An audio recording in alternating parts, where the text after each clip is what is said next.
So Ehrman accepts that Jesus' disciples came to think that, in fact, he had been raised from the dead.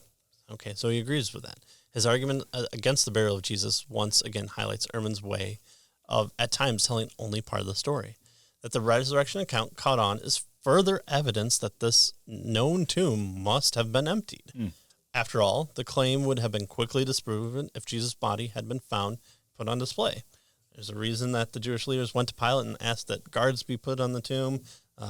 They could have just pointed and said, "No, he's in there." Yeah, he's still on the cross. Right, what do you mean, right? Yeah.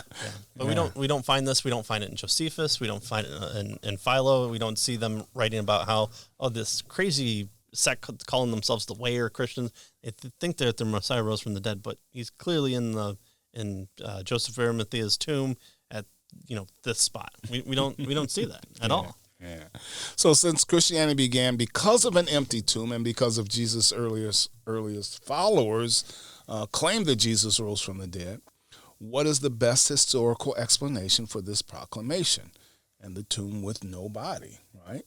For some reading our author's book, and for some, who will talk, the greatest challenge to accepting Christianity is not textual variances, right, or diversity of, the early church. Some people believe this, or, Gnostic Gospels may have been part of the deal and they were kicked out. No, right, the greatest challenge has to do with the question of the supernatural. Right. Right. Was it possible? That's right. In other words, can modern people well acquainted with the basis of science accept the reliability of documents filled with stories of miracles? That's the issue, right? Yeah. We see this in C.S. Lewis's book Miracles, where he says, if you don't even allow for the possibility of miracles, then what does saying a miracle is possible even do in your mindset? Yeah. Coming from a worldview without miracles, nothing can be a miracle. Yeah. So it's a good book, really good book. This question has more to do with one's worldview than it does with any deficiencies in the New Testament itself.